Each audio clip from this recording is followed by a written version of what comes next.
Cheers.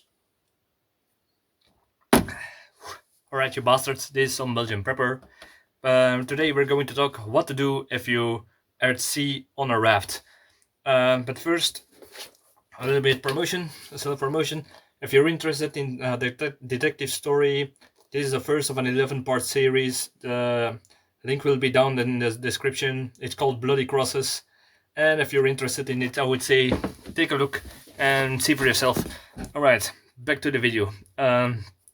This is part 2 of what to do, survival at sea.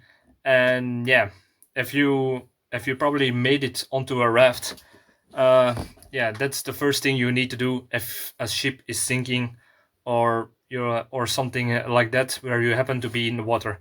The first thing is we're following the rule of 3. The first thing is, like we all know, 3 minutes, 3 hours in extreme conditions is the first one. What do I mean by that? This is something that many people underestimate, because most people think, oh, if you're on a raft, the first thing you need to think about is water. Well, actually, to conserve water, you need to do the first step, and that's shelter. And the same thing goes for, like I said, extreme temperatures or weather conditions where it's either too hot or too cold.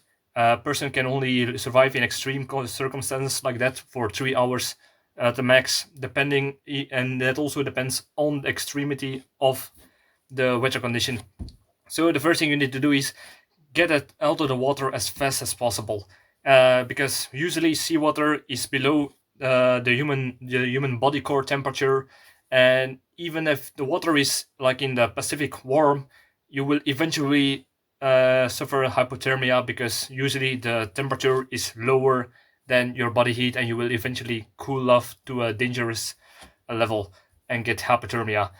So if you're in the water, get as fast to a life raft, a piece of the floating debris, or try to, in the worst case scenario, get your body as much above the water as possible, especially the area with the organs.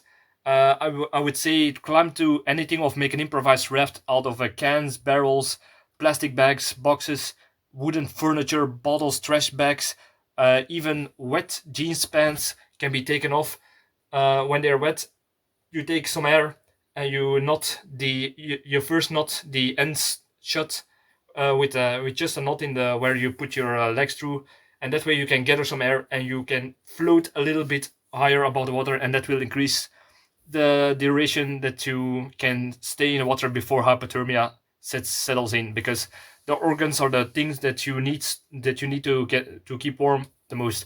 So the moment you get onto a raft or a life raft or floating something that floats, the first thing is try to get your temperature up.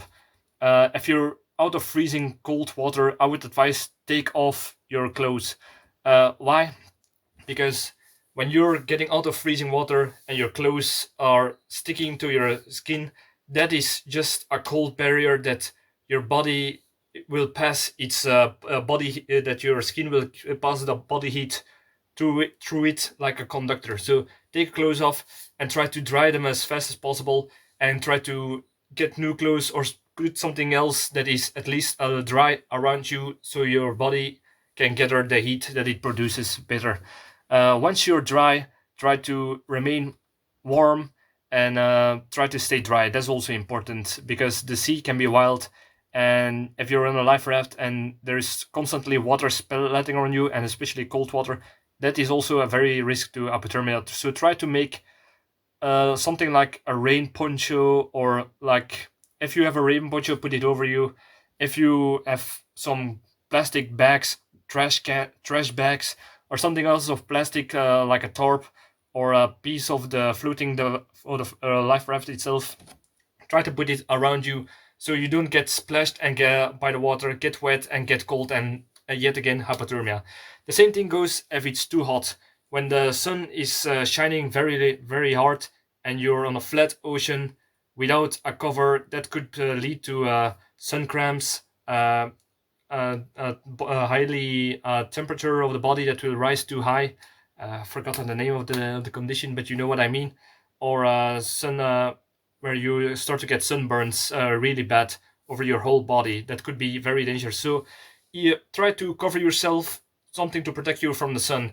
Whether it's, like I said, a plastic bag, a tarp, or something else, a piece of clothing that you put over your body instead to cover more of your body against the sun, that could save you from the conditions that I just said. Um, all right. The next thing, now that you're in a raft and you get your shelter in order, your body temperature is staying normal, you can stay dry at it. So what's the next thing you need to do? Probably water. Water is usually on the when most professional ships or commercial ships, they need to be equipped with life equipment on their life rafts. So usually there is a certain list of minimal things that are on a life raft. I will go through the list very fast because otherwise it would be a long video. The equipment that is usually mandatory on a lifeboat or life raft, these are buckets for seawater rain, survival manual, illuminated compass, painters, which is something that it's like a paint that you put on the water. It will spread out and it will be more visible towards rescue helicopters or planes, so they can know your location. 3 liters of water for each person that could be placed inside of the lifeboat for official listing.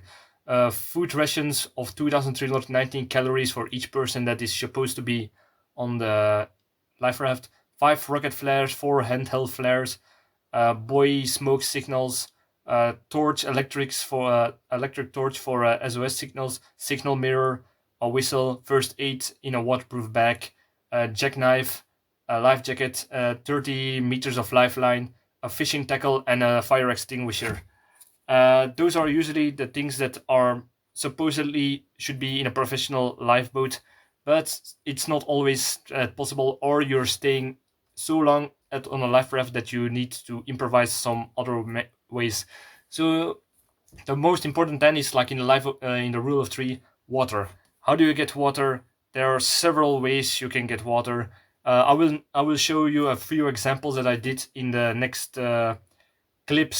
So by the magic of editing, you will probably now see the clips of how to get water, or how to get water out of drinkable water out of seawater. So another way to get fresh water onto a raft onto the sea is by dew.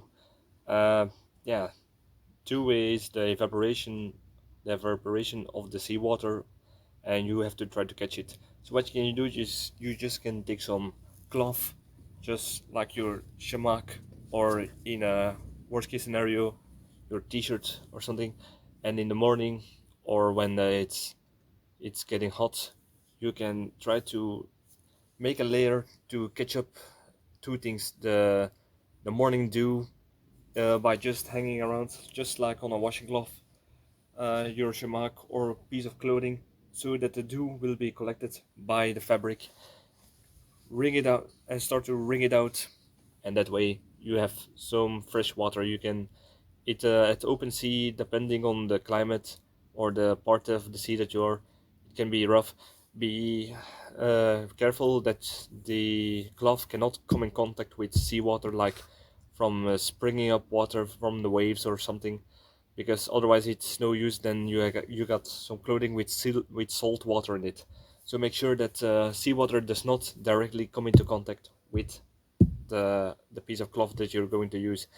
What you also can do is, during the day, the water of the sea can evaporate, and what you want to do is try to make a construction that the cloth is like a little roof over the water without coming into direct contact with water waves and droplets that can spatter up, and that way you can perhaps collect a little bit of seawater. Be careful if you do this when the sun is very very hot, then you have the chance that the water that you will collect evaporates faster than it can collect. So it's something that you have to weigh up a little bit. And that's also why you want to do this, especially in the morning, where the sun is not at the brightest. And yeah, this was just another idea to how to get uh, fresh water onto a raft. So another common way to gather potable water on the sea is just rain. I know it's not simple, but sometimes people forget this, and there are several ways to do this. Just simple hang cloth like a shamak or clothing on top of your raft, and if when it rains, it just gets soaked up, and you can wring it out into a container like that you have. And talking about containers, and when you're on a raft, you do not know when the next rainfall is going to be. So whenever the rain starts, even if it's as tiny as it possible, you take anything. You cut open cans.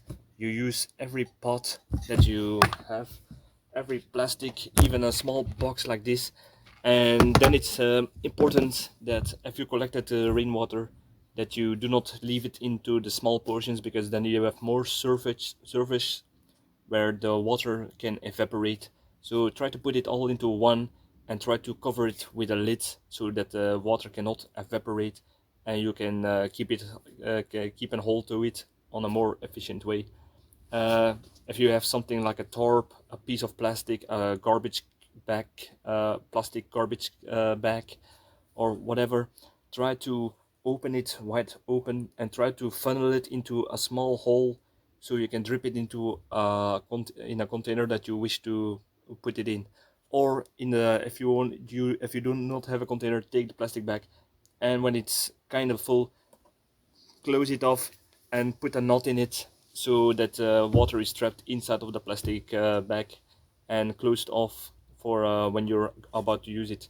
But be very carefully, because this last method could have great spills, so a greater amount of water can be lost. Yeah, so this was rainwater.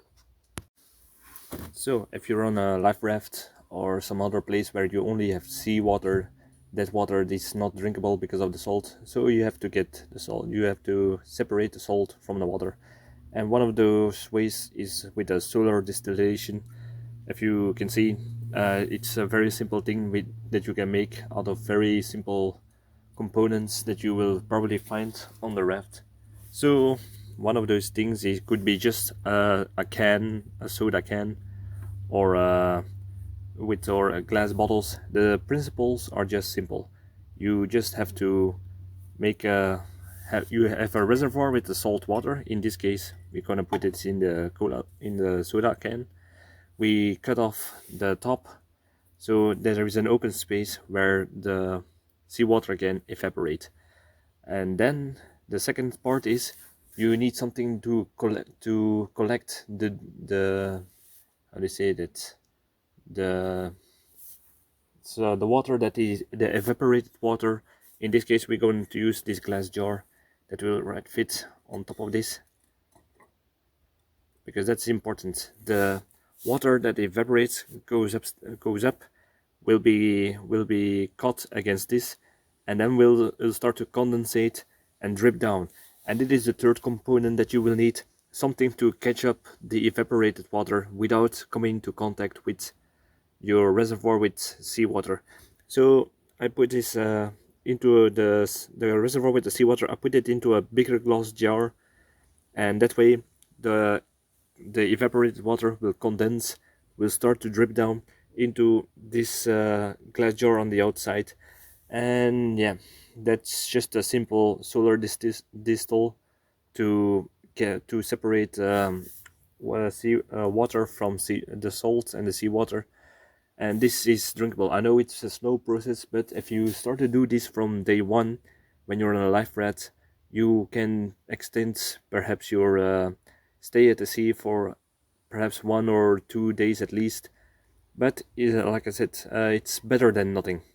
And one more important point is, if you are going to use something like this, make sure that the sun can heat up. It will be going faster if the sun is allowed to heat up the water, so it evaporate better, or gets warm so it evaporate that way. So this is one of those ways to get drinkable water from seawater. So I've been left this sun distillery left for one whole day, and to be honest, the result is not that fascinating. But it is also something that you have to keep in mind that not all survival techniques work in every area. It's probably because the sun is not, and the sun and the humidity are not in ideal conditions for this improvised solar distill. As you perhaps can see, it's it's not that much water, but we're talking about surviving on a raft where sources are limited, and there is still some condense all around the jar that catched up. But if you perhaps set up a few of these, it perhaps can give you some hours, perhaps even a day, on something like if you want to survive on a raft. So this is just a little lesson that if you whatever you read in survival books, it will not always be that spectacular or 100% effective when you do it, especially when you're like me trying to do this in improvised ways. And yeah, the results are not that perhaps good at first sight, but to be honest, it's better than nothing, and it can give you perhaps an hour or a few more till you get rescued.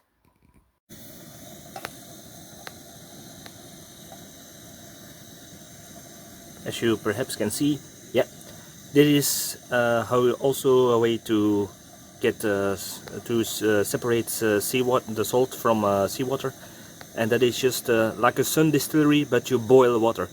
I used a can, and on top of that I put another can where it can condense.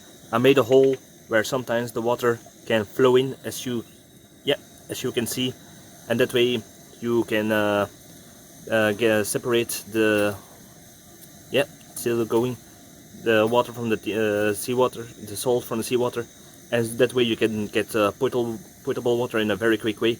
But to be honest, I used now a gas stove because I tried it with a small fire, and it I had an appointment, so I do not have time, so I wanted to speed things up.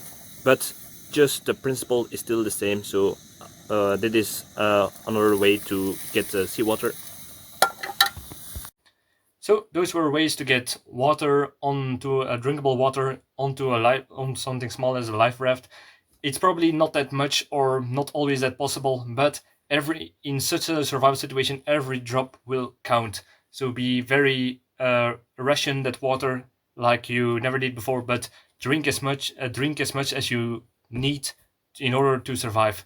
Because a human can average on an average be without three can be without water for 3 days, but that is on average in good conditions. So imagine when it's very hot, that could be even one day in extreme heat weather conditions, or longer in humid yeah, like I said, humid colder areas perhaps, where you do not lose that much water, or perhaps by sweating. So it all depends on the situation. So don't take the rule of three as a perfect guideline. It's just like I said, just a guideline to base your estimates on. Next thing, food. Food. Usually there is a rationing system in the. There is some rations into the boat, and the lifeboat. I mean, so yeah, that should get you enough to get a normal person can be 3 weeks without food. Yet again, the rule of three, and yeah, that could should be enough to be rescued. But sometimes, lifeboat, some people get stuck on sea longer than they meant to. There are several examples of people who have been lost at sea on a raft or a boat, and the longest was I think 484 days, and this were two Japanese sailors and a captain, I think, that were stuck on the water, so they survived by catching fish and rainwater and such. So 484 days. So that's hell of a lot. Another example is Jose Salvador Alvarenga, I think. He was 14 months onto the sea. Poon Lin is a Chinese sailor, and he was 133 days onto sea. But if you notice, most of these examples that I named were in the Pacific, where it could be a little bit hotter onto the sea, so they have more chance to survive for that long of survival. So imagine if you're in the Atlantic in a very very cold area, that could dramatically lower your chances of survival. All right, where were we? Food, yeah.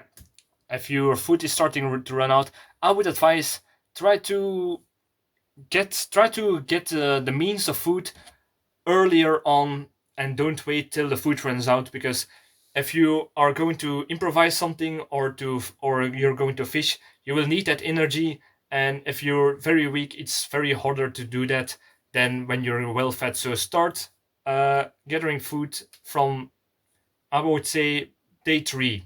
Why day 3? Because that's usually the days that most people are on the sea before they have been found by rescue groups or planes or other passing ships.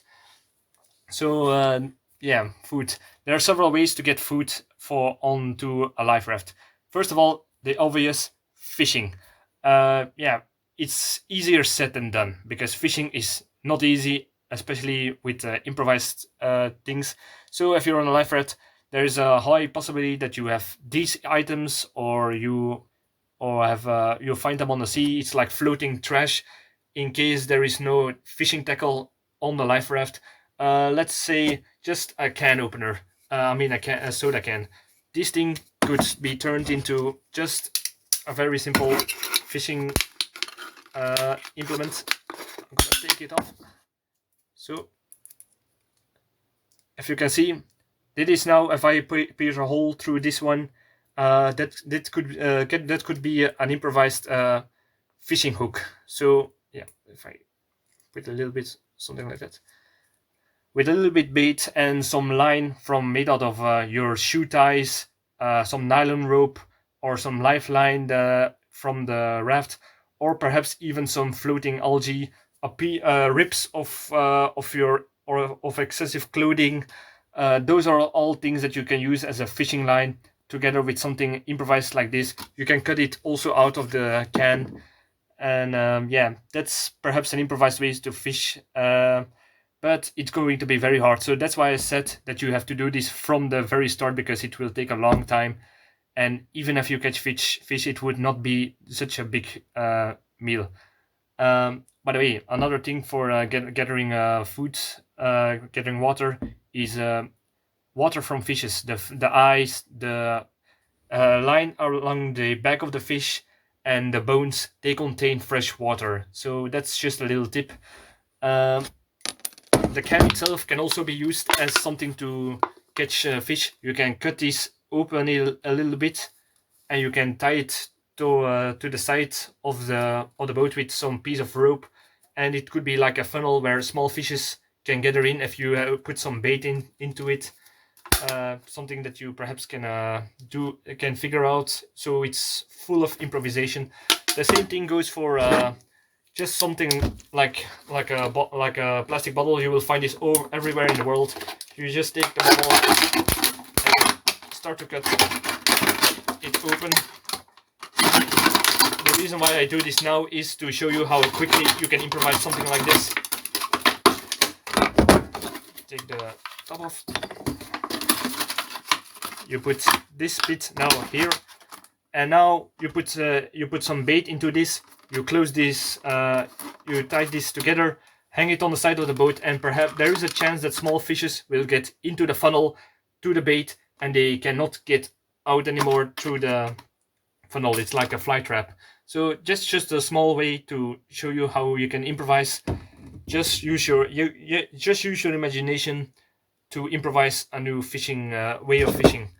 There is another thing. If you got a piece of wood or a piece of metal or a multi-tool, and you can bind it towards a stick, and perhaps a fish are floating around you, you can try to catch them like spear fishing, and try to get fish that way if they are close enough. Try to hang perhaps bait to lure them, and take in account that the reflection of the light is makes the fish somewhere a little bit lower than where you actually think it is. So you have to practice with the aiming where you're going to spearfish. So that's a second way to actually a third way to fish the hook, the funnel, the spearfishing. What's next? I would say the how do you say this? Seagulls. Yeah, seagulls are perhaps a sign that there is land nearby, but sometimes that could still be far away, and you perhaps are very desperate. What you can do is put a little bit bait. There's two ways to catch a seagull, and that is first keep the bait up, and you know how seagulls rush in and try to get some of the bait out of your hands. You probably had some ice cream along the when you were walking with your girlfriend along the coast, and that little bastard of a seagull swoops in and take your ice cream. The same thing you can apply to food. Yeah, you can heal it up. You have something like a bat or improvised baton, and when it comes, you smack it, and you can get the seagull like that. Another way is it's just something is the same thing. You take something like a little bit heavier and small, like a rock or a piece of metal. You wrap it into something bait that you cannot eat anymore. And what you can do is when a seagull flies around, you toss it in the air. And some seagulls will try to catch it because they think they are insect or something. They try to catch it in their mouth, but by the sudden weight they fall down, and that way you can perhaps try to catch them or smack them, and that way you can have some raw. If you do not have fire raw seagull, so yeah, you can even have chicken wings on that way. In a way, it's, chicken wings at sea. Interesting. And the last thing I would say is barnacles. On pieces of perhaps pieces of the boat, if the boat is still upside down, or when barnacles start to get to attach to the life raft, or you find pieces of wood, driving wood of a ship or something that have, or pieces of the ship that have barnacles on it, you can try to pry off the barnacles, put them cook them in some water, and yeah, you can eat some barnacles. So those are some proteins that you can try to gather. It will be very small, but every piece counts in such an environment. All right. So the next thing is how to look for land. All right. That was a strong one. All right. When you're stuck at the raft and you got some food, you got some water, you can hold it out, but you have to find land. Um, there's a few ways to find land, and I will go them one by one and explain why. The first thing is you need to know is get a little bit knowledge, like I said before, like in the first video, about the route that you will take with the ship. That you know, are there any islands on the route? Any where is the piece of where are the lands, the coast? Perhaps some oil rigs that you can find. See wind turbine park. So know a little bit of this. Know also a little bit of the current stream, where it's going, where it's the stream is going, and perhaps you will drift off in a certain direction that you will know. Perhaps you can estimate when which route that you will go, and will you encounter busy sea routes or some pieces of lands that you can and guess by the stars or the sun where you heading.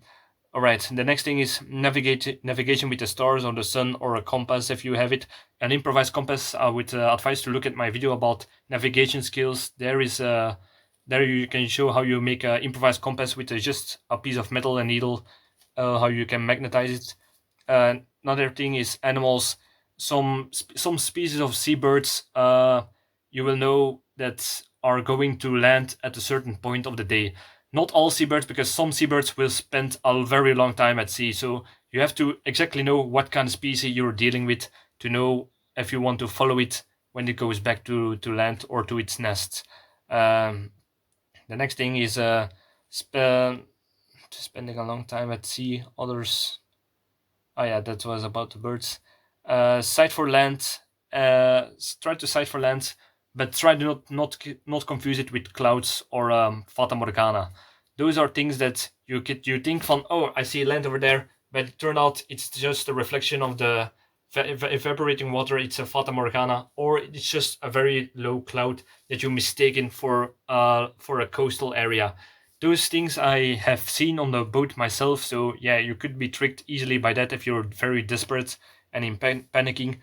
The next thing is lights from several human things, like lighthouses, light from towns boats, or even in the distance light pollution from perhaps a busy city that is uh, a long way away, but you can still visible because it's been reflected by the clouds, and that way you can perhaps, especially at night, try to find help, or to know where you have most chance to get seen with an SOS signal, like a mirror or a flashlight. Those things. Um, yeah. The next thing is smell. Smell is something that you can easily do at an open sea, because smell is one of the strongest senses of the human body, and you can smell smoke, sometimes plants, perhaps even certain smells like oil refineries at the coast, or a steamship, or some diesel that is leaking. You can, if the wind is in your direction, you can try to pick up a certain smell, and you will know I have to go that way to with my life raft and row towards where the wind with the smell is coming from. Those are could be very small things, but they have happened to help certain people who were lost at sea. Next thing is waves. Look at the waves, because waves behave in a different pattern when they are getting close to land. You will have to first do some research about this, because it's very hard to just see it with layman eyes. So try to do some research on how do wave patterns behave when they get to sandbanks, or when a depth is getting a little bit less. So those are things that you can try to estimate where where land mass or safety could be when you're drifting lost at sea. Yeah, and when you get to finally get to land, I would advise to. There are three things you can do. The first thing is, it's perhaps an island or a barren land, and you there are not enough resources to stay there and wait for help. So that's the first thing actually. Wait there, stay, wait for help, get some natural resources, and get a way to signal if you see a ship passing, or a helicopter from the rescue party, or a plane. Those are one of the first option you can do. The second option is, if you the resources are not enough to stay for a longer time, to stay put till they find you, you can risk it to travel along the coastline and try to find settlements, perhaps some close by fishing boats, local people from the area. You can do two things in that area. You can follow the coast, because most people live at coastal areas, so you will bound to, if it's a big landmass, you will bound to find a port, a fishing village, or something small like that, or even a lighthouse that you perhaps can find help to ask for a rescue. The next thing is, if you find a river, try to follow the river, and that's also usually a place where if you are going inlands, where you can find human contact. The last thing you can do is, if there are no resources, no people around, and you cannot stay over there, you will have to move again. So try to find what you can to help you with staying longer at sea. The food, water, perhaps plants, or how do you say this? Try to catch some fish, or some wood to make a very small fire without burning the lifeboat, by the way. And that way you can get back to sea and try to find another island or another ship, or you can take your risk with that. But that is the last thing I would prefer to do in that situation. All right, so this was my video about survival at sea. Yeah, it's a little bit fast, short for a series, but yeah, the chance that I'm going to be lost at sea is very small. But it's always interesting to know this stuff, to learn from people who haven't experienced it, and to take lessons from, well, how they survived it. So yeah, so I would say subscribe. I would really appreciate it. If you're interested into a detective novel series, look into the description. Leave a like. If you got other tips to do if you're on a lost at sea on a raft, leave it in the comments. If you're experienced with it, let me know what you did. And thank you for watching, and see you in the next video. Cheers.